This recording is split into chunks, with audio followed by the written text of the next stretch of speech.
Bueno, este sería el tercer vídeo del tema 2, que corresponde a la evolución del gráfico en el niño. Y en este tema es importante destacar cómo evoluciona el niño desde los garabatos un poco sin forma a, por último, el tratamiento más sofisticado de las figuras humanas y de los animales. ¿De qué va a depender esta evolución? Esta evolución va a depender de la maduración. Y la maduración que viene, no sé si esto viene en los apuntes, viene conforme a tres factores, ¿no? El primero sería el factor de la psicomotricidad. La psicomotricidad, como bien sabéis, es la maduración del aparato locomotor, ¿vale?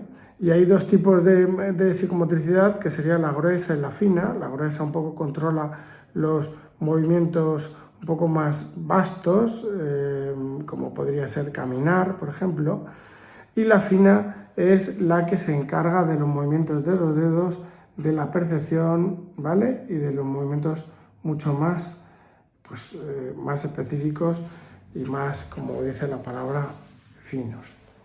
Claro, para la representación gráfica la motricidad gruesa es importante, pero sin duda la psicomotricidad fina es muchísimo más, ¿vale? Depende mucho de cómo el niño coja el lápiz, de la postura que adquiera para pintar, pues va a ser su dibujo u otro.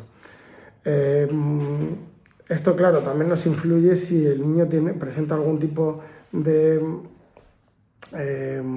discapacidad psicomotora, en este sentido, que no le permita confeccionar bien el dibujo. Podemos pensar que hay un retraso madurativo intelectual si no somos conscientes de este retraso, de esta deficiencia o esta discapacidad psicomotriz. Entonces, hay que conocer bien el niño y qué psicomotricidad presenta, ¿vale? Los otros dos factores que inciden son el concepto que el niño tiene sobre los objetos. Por ejemplo, el concepto que un chaval va desarrollando del agua es que el agua al principio es el agua que bebe en el biberón, luego es el agua también de la bañera, luego es el agua también del mar, luego cuando llueve también llueve agua, y el agua pues también puede estar en los ríos y en los estanques y luego irá entendiendo que además hay varios estados del agua, que son sólido, líquido y gaseoso, además, ¿no? Dependiendo de las condiciones y del ambiente. Entonces, estos conceptos, como digo, a través del conocimiento y de la experimentación, pues van cambiando. Y esto va a cambiar también esa riqueza y ese tratamiento sofisticado de personas y animales conforme vaya creciendo ese concepto. Y por último estaría el de la percepción, ¿no? Cómo percibimos las cosas, cómo las interpretamos, qué perspectiva tomamos con respecto a las cosas. Pues esto también va a ser decisivo con respecto a cómo formamos estos conceptos anteriormente descritos, o la psicomotricidad que vamos a tener. Por ejemplo, si tenemos la percepción de que correr es peligroso, por ejemplo, pues vamos a correr menos y por tanto vamos a desarrollar menos esta habilidad. O si tenemos la percepción, bien porque evidentemente sea aprendida o nos la hayan impuesto, de que pintar está mal, ¿no? Pues la psicomotricidad fina no la podremos desarrollar a través del dibujo tanto, porque no hemos desarrollado esa capacidad. Entonces tenemos estos tres factores: psicomotricidad, concepto y percepción. Con respecto a el esquema lunar de la cara, hay que decir que la esfera siempre ha sido para autores pedagogos como Froebel, ha sido la figura de Dios porque era la figura perfecta, ¿vale? Cualquier objeto movido en todas las direcciones generaba una esfera. De hecho, la representación bidimensional de la esfera sería el círculo, y es una representación también perfecta porque es infinito, ¿no? No tiene un comienzo y un final, ¿vale? Y el trazo es limpio, ¿no? Por ejemplo, un cuadrado no es el trazo limpio, ¿vale? Tiene que hacer una parada, una vuelta, otra subida, otra... En un círculo es exactamente igual. Entonces, este círculo necesitamos, siempre hay, aparte que la cara también tiene una forma redondeada, y se ha demostrado, se ha estudiado que el ser humano, el bebé, tiene una facilidad innata para el reconocimiento de rostros. Es más, si os dais cuenta, siempre cuando se ve un árbol con una textura rugosa, o se ve una montaña con una serie de pliegues, o vemos nubes, siempre estamos más tendientes a ver rostros humanos que otra cosa. Es mucho más fácil interpretar en una mancha de tinta un rostro que cualquier otro objeto. Tenemos esa tendencia natural a identificar rostros humanos, igual que identificar los rostros de nuestras principales figuras de apego. Entonces, esta forma redonda que identifica la cara, que además es donde más siempre la primera figura que vamos a identificar siempre, es el reto de todo el niño, ¿no? Empezar cerrando un círculo perfecto. Lo puede hacer a través del brazo, bien por eso se trata de los primeros dibujos, se recomienda que sean dibujos grandes, donde no hay limitación de espacio ni de material, y se suelen utilizar cajas de tizas grandes para que no tengan mucho problema con la psicomotricidad fina, y el niño incluso pueda coger la tiza con toda la mano y poder pintar incluso en la acera o en la calle con esas tizas grandes, ¿vale? Lo principal, un niño le das una tiza grande y si es muy pequeño a lo mejor va a hacer pintarrajos, ¿vale? Los garabatos, pero a medida que va creciendo un poco más, va a intentar hacer círculos, ¿vale? Todo el rato círculos, ¿vale? Ese orbe, esa pelota que tanto les llama la atención siempre las pelotas y los círculos a los niños,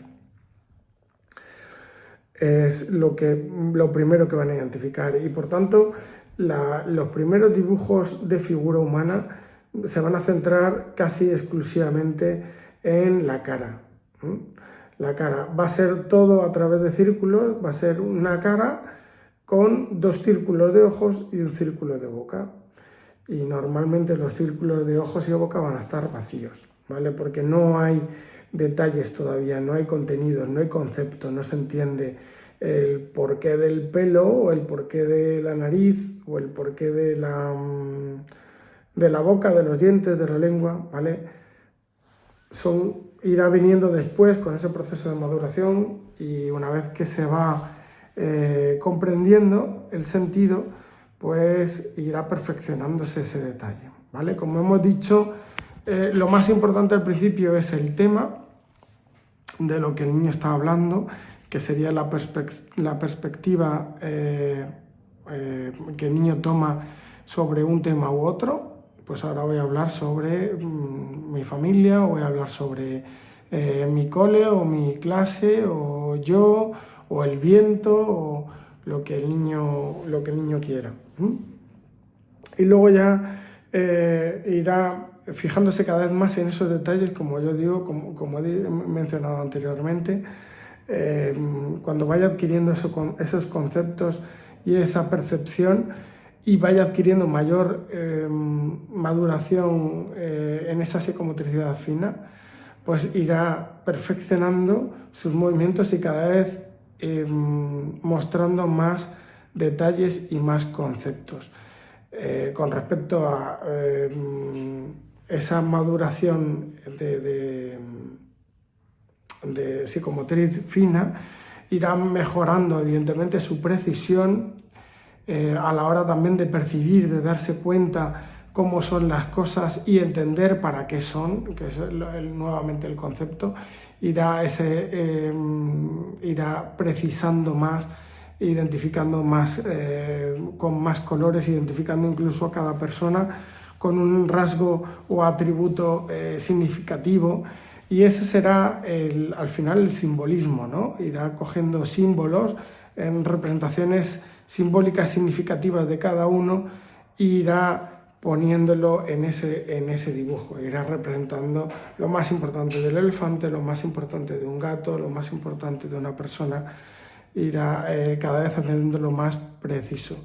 La técnica al final no es más que una mezcla entre esa capacidad madurativa de la psicomotricidad y luego el ensayo de esa realización, de ese ejercicio durante varias veces, ¿vale? Si además tenemos un modelo o alguien que nos vaya modelando esa técnica de dibujo, pues o vayamos fijándonos en cómo lo hacen, que al final es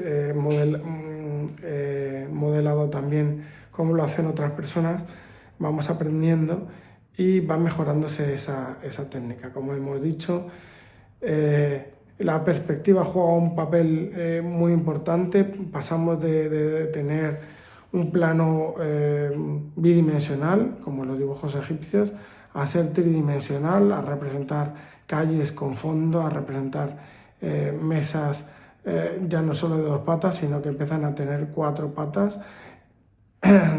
Ver ese fondo, ese trasfondo de cómo van cambiando los colores según el fondo, cómo va siendo cada vez más difuminado ese fondo, porque no se percibe bien.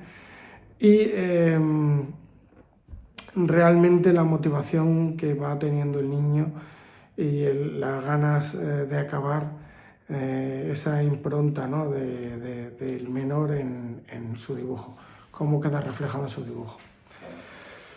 Entonces la evolución psicofísica del dibujo pues va a ir marcada en función a esa maduración, como hemos hablado antes, de esa percepción que el niño va teniendo, cómo se va dando cuenta de las cosas, esa formación de esos propios conceptos que se va generando y esa maduración psicomotriz del niño. Entonces al año y medio el niño lo que hace es adaptarse a esa psicomotricidad, que le respondan la mano y los dedos para coger bien el lápiz y poder realizar lo que él quiere. A los 2 años que ya ha adquirido esa adaptación psicomotriz, el niño ya puede hacer garabatos y empezar incluso a hacer alguna pequeña figura. Con 3 años ya es un garabateo más localizado, ya puede empezar a expresar. De hecho, los test de garabatos se empiezan a interpretar a partir de los 3 años, con lo cual a partir de los 3 años ya el niño va teniendo una intencionalidad comunicativa mayor. Y a partir de los 4 años hay un salto exponencial muy grande, donde empieza a verse el realismo intelectual, en el que el niño, dentro de esta etapa egocéntrica que hemos hablado, el niño es el centro y es la esfera principal del dibujo, ¿vale? Es muy probable que el niño se represente justo en el centro de la hoja, y esto se debe principalmente a esa fase de egocentrismo. Si el niño no se representara en estas etapas, desde los 4 hasta prácticamente los 8 años, en el centro, pues sí que sería algo un poco anómalo y sería pendiente de interpretación. Pero ese realismo intelectual niño ya empieza a identificar el juego simbólico, a identificar esos rasgos que hacen a cada persona y a cada animal peculiar, y los trata de identificar y de poner, ¿vale? Para que eso signifique esto. Por ejemplo, una puerta, pintarle el pomo, por ejemplo, ¿no? Es quizás lo más representativo de la puerta, que es lo que tiene que tener para poder abrir. A partir de los 5 años, ese simbolismo se perfecciona hasta llegar a lo que se llama el simbolismo descriptivo y empezar el niño a desarrollar lo que es la figura humana, ¿vale? Y empieza, como hemos dicho, ya no abandonando un poquito la esfericidad de los 4 años, pero la mantiene, predomina la esfericidad. Puede, a través de ese simbolismo descriptivo, empezar a representar a través de círculos también probablemente algún aspecto más, como puede ser, por ejemplo, la nariz. Y ya nos iríamos a los 6 años al realismo perceptivo, es decir, ya nos fijamos mucho más en cómo es algo, y no nos quedamos solo en un detalle, sino nos quedamos en varios detalles, intentamos pintarlo lo más parecido a lo que hemos visto, ¿no?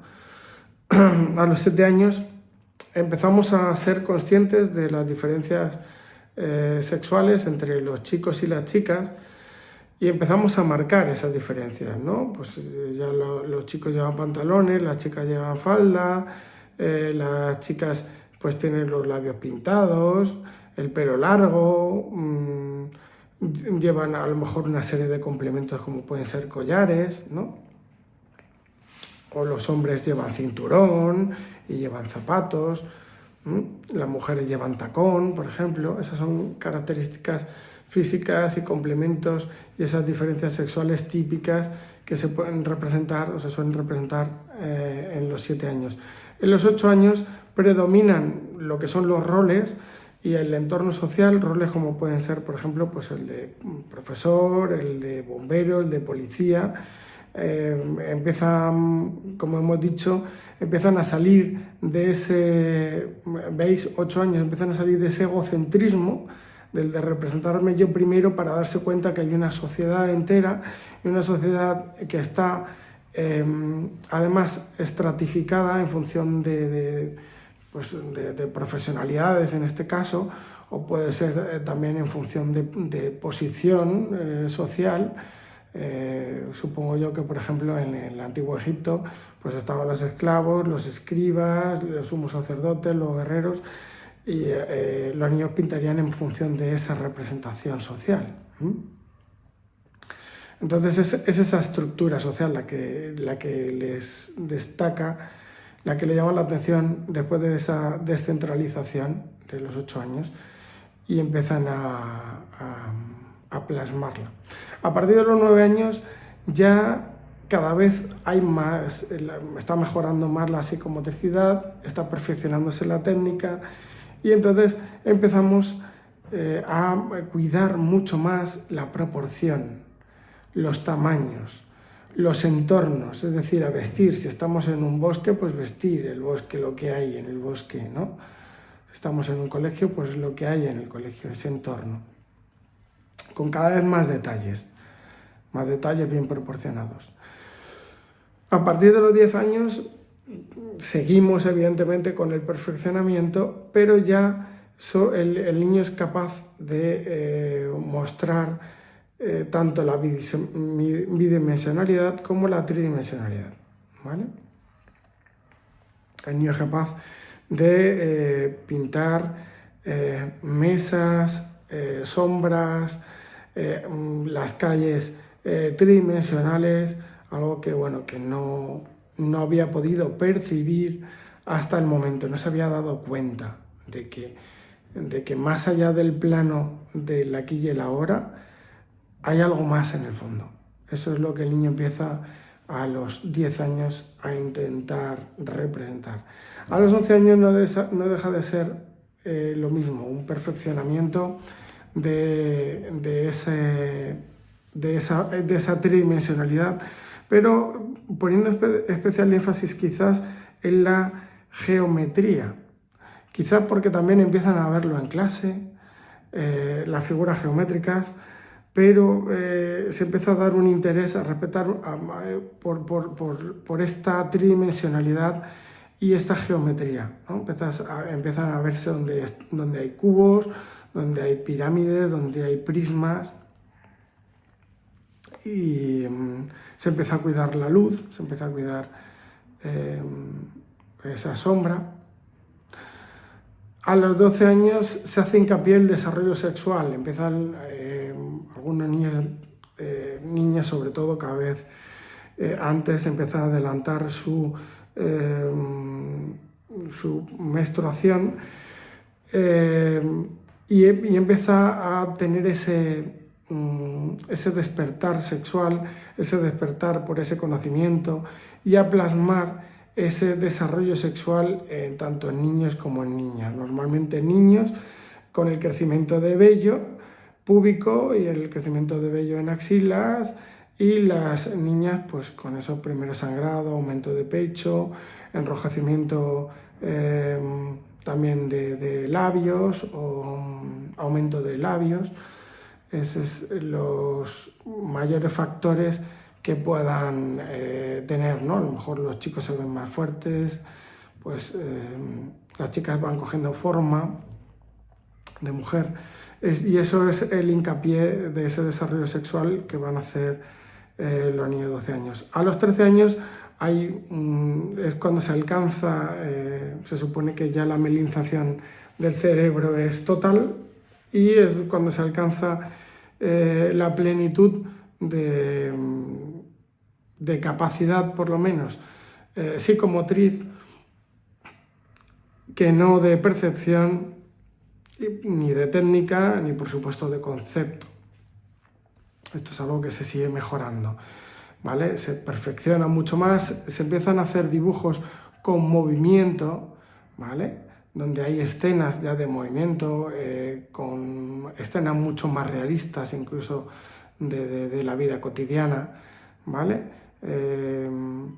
Se crean simbolismos, ya no solo se copia, sino que se generan, por ejemplo, simbolismos de representaciones de superhéroes, y se empieza a prestar una atención mucho más delicado hacia la luz y la sombra, ¿no?